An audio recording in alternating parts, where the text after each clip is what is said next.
Oh man, it is hot today, but we'll run with it. What's up guys, hope you're having a great day today. Today, we're gonna be talking about my Audi TT and what surprised me about it. The good surprises and the bad. So let's get in the car, let's get started. This is a cold startup on a 2016 Audi TT. Now, the first thing that surprises me about the TT is just how well-rounded it is. It is definitely a lot more well-rounded than my Z3, which was a lot of a driver's car and not much of a daily driver. Versus this car, it's everything. It's able to be a good weekend car, it's able to be a good daily driver, it's able to get you on road trips, through traffic, everything. This car does it all decently well. Versus with the Z3, it did weekend drives amazingly and then kind of fell on its face with a lot of other things. It definitely serves well for the purposes that I'm looking for, since I only have this car to kind of just drive around every day. Yes, I have a Tesla Model Y, yes, I have a Honda Clarity, but those cars I don't drive as much. My parents drive those more than I do. But this one is basically all the miles that I put on it. This is the car that I put the most miles on than any of the other cars in the garage. So this one, for it to be very well-rounded, was a really pleasant surprise. When I was getting it, I was originally expecting it to be something like my BMW Z3, where it was just, you know, good in one category and not good in any other category. Versus this one, it's decent in every category, in my opinion. It has decent tech. It's not the latest and greatest, but what do you expect for a 9-year-old car? It's a pretty decent driving experience on the weekends. Like if I just stick it in sport mode real quick. Yeah, that is honestly, like, that is enthralling. That is nice. I've never thought I'd ever use the word enthralling before in a video. And I mean, in traffic it does well. I've put it through stop and go traffic for the past few months to get to work, and it's been doing great there. I've taken it on road trips. You guys have seen the video where I took it up to the Highlands. If you haven't, link below. Overall, this is a very well-rounded vehicle, and I wasn't expecting that, honestly. So it's a great and pleasant, I guess, surprise to see. Now, one of the things that surprised me about the TT, and probably not the best way, is the dual clutch transmission. So for some context, this car has a 6-speed dual clutch transmission. And I have to say, overall, I mean, there we go. It's a little bit clunky. It takes a second to engage, but once you get it in some... Holy... Sorry, as I was saying before I cut myself off there, this thing likes to go once it's doing well. Once it does well, then it just thrives and does amazingly. So if we downshift here, downshift again. Oh man, that is nice. But the downside of it is the clunkiness that can happen at times. So Audi tells you to wait about 2 seconds sometimes for the clutches to engage, so that way, when you're up a hill or something like that, you may have a little bit of rollback, but not the most amount of rollback there is. But then there are other times where it just takes a solid second and you actually have to gas it, and then it just thrusts you forward like you're I don't even know, like you're a new driver who's learning how to drive a stick shift for the first time. When that does happen, it genuinely reminds me of whenever I've tried to learn stick shift in the past with like a Celica, Miata, or even in a Suzuki from 2008 with the worst gear shift I've ever seen. Let's say I am in, here, I'll put myself in 4th gear right now. It takes a solid second for it to downshift. And then when I just let off and go into the next gear, it takes a solid second to do that. Versus if I put myself in 3rd gear, right, give it some gas, it automatically shifts. Like, it shifts very quickly. So I don't know exactly what is going on. I'm hoping, or actually no, I'm hoping this is just kind of how they're treated, because I do not want to pay a DSG bill that is probably worth more than this car. But at the same time though, it's like, if that's the norm, that's a little concerning, but it makes some sense. This is early year dual clutch technology. I mean, cars like the SLS AMG had this in 2012. Aventadors didn't have this in their cars till, I want to say, 2014. So it makes sense that as it trickles down, it's probably not the best version. I'm sure with later year DCTs, it makes this so much better and it's a lot more smooth. But right now in my 2016, it isn't the best in my opinion. There's definitely a lot more that this car can do, and I'm sure in the later year GTIs, and maybe even the refreshed TTs, this car's DCT makes up a lot more and does a whole lot better. But for now, with this one, this Mark III, it's not the best in my opinion. And that honestly surprises me to say. Volkswagen has had DSG in their cars for decades. I'm pretty sure the first 2 gens of TTs have had DSGs, if I'm remembering that correctly. I'm sure they do. So to go into this 3rd gen TT and have a few issues, it honestly surprised me quite a bit. But on the other side, though, it's been decently reliable. It's been doing perfectly fine. I mean, it's had all its services, so I'm hoping it would be that way. But over 3 generations, it's definitely learned to be a lot more reliable since it's not as new of technology. But then on the other side, it does have its moments where it does mess up. So I'm a bit split on this transmission. That being said, though, do not get me wrong. I still love this transmission with every bone in my body. Like, this transmission beats out my BMW Z3's transmission every single day of the week. It beats out the eCVT in my Honda Clarity every single day of the week. It beats the, oh wait, yeah, Teslas don't have transmissions. So, yeah, it beats out the non-existent transmission in my Tesla, so yeah. Now, I know a lot of you have manual TTs, such as, you know, a manual Mark 1, Mark 2, and if you're not in the United States, maybe even a manual Mark 3. But for me, though, I feel like this is probably the best way to enter into a dual clutch car. Yes, it has some of the problems, but I still think that it does so much well. We're gonna take a short little pause just so I can do this real quick. Oh my God. Holy crap. Oh yes.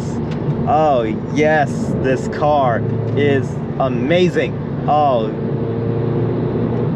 my God, I know it's not picking up on the microphone properly, but the turbo blow-off noises that come from the inside of this car are amazing. Holy crap. Now, that wasn't a surprise to me, but I just did not realize how addicting that is. Like, now, another thing that surprises me is the infotainment system on this car. Now, originally, I wanted an Audi because of the infotainment system, this virtual cockpit that Audi has, but I didn't realize just how good it is. Now, a lot of reviewers will give the TT a lot of crap because of the fact that it only has the one screen in the center, and I understand where they are coming from in concepts such as Apple CarPlay, but in other concepts, this car just does perfectly fine. You can just basically rest your hand, keep driving along, still looking at your speedometer, checking everything, while at the same time you're able to mess with your navigation, you're able to check who you need to call, that type of thing. Typically, I'm not a fan of when you have to draw stuff out, but I think in this car it does it fairly well because of the fact that you can still just look ahead on the road, type in your thing, or not type, but like I guess draw in your thing. It just does everything right in that case.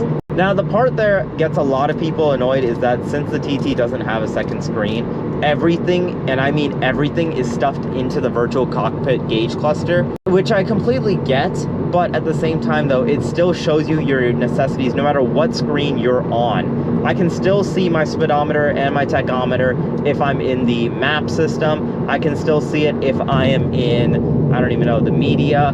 I can see it with all of it. The part that really surprises me though was basically just how much I would realistically use this. My thinking was that, oh, it's a 9-year-old, 8-year-old, whatever you want to call it, system. So it's going to have some flaws, some quirks, some things like that that probably have been improved upon in my Audi Q8 loaner car, which I was coming from into this TT. But in this instance though, it is like I technically have a cell phone in my gauge cluster, given the fact that I can, you know, call people, I can get my music ready, all of that stuff. And I'm sure with the CarPlay system, while yes, it's a bit more quirky, it still does everything just how you need it to do. So another thing that really surprises me about this car is the fuel economy potential that this car has. So for those of you guys who don't know, this car runs on a turbocharged 2-liter 4-cylinder, which is also shared, this specific 2-liter Turbo 4 is shared with a lot of different cars in the Volkswagen Audi family, such as the Volkswagen Jetta, Volkswagen Passat, the Skoda Octavia, and even the Porsche Macan, all of which, with the exception of the Macan, get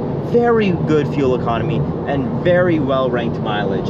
And I didn't realize this, but the TT does too. I always figured the TT would get maybe somewhere around 27 miles a gallon, you know, call it a day there. But I've had days where I've gotten 38 miles per gallon. That's not a joke, 38 mpgs. For some context, the EPA rates my Clarity at about 40 miles a gallon. So my application of driving around my TT is about the same as the EPA's reasoning for the Honda Clarity. So, I mean, who needs hybrids, you know? Even as I'm speaking right now, I'm going up a slight uphill and I'm doing about 56 miles an hour and I'm getting somewhere around 28 miles a gallon going up a hill. And now as I'm on flatter land, I'm getting about 40, according to the car at least. Now, with the nature of how I drive, especially in the back roads, my average fuel economy through my entire time of ownership has been reduced to probably somewhere around 27 miles a gallon, but that's still a very good number given the fact that I do a lot of city driving, and so that hasn't been all highway miles. Essentially, what I'm trying to say is that the TT, like I mentioned before, is a very well-rounded car, and that was surprising me, but what also surprised me is the fuel economy that this car gave, as it's beat out the EPA by over 8 miles a gallon, going from 30 miles a gallon to 38 miles a gallon on my best days, and even on my worst days, still getting like, you know, 19 miles a gallon, which is still a pretty good number in my opinion. For some context, my BMW Z3 had a 1.9 liter 4-cylinder, which was a smaller engine with less horsepower, and yet that thing got, I want to say, on its worst days it got 14 miles a gallon, and on its very best day, 26 miles a gallon, which blows my mind to say when I compare it to this, which is 20 miles a gallon, or well, 19 miles a gallon on its worst days, and then 38 on its best days. Holy crap. Now, another thing that really surprised me is the oil change frequency on this car. So Audi tells you to do your oil change about every 10,000 miles or 1 year. That's at least what they're saying with their annual servicing. But I found it that it probably isn't the best to do it every 10,000, which understandable, you probably want to do it less than that. But I didn't realize that it was probably closer to every 5,000 miles. So I've never owned a turbocharged car in my life before. I've never had one. All the cars have either been electric or naturally aspirated. So to go into this with a turbocharged 2-liter 4-cylinder, my thinking was like, okay, maybe not 10,000 miles, but maybe something like every 8,000 miles I change the oil, which was a decent assumption on my end. I have to argue for myself a little bit. But no, it's probably closer to 5,000. I've had oil light come on once or twice, admittedly. The good thing is that there's no oil leak, nothing like that.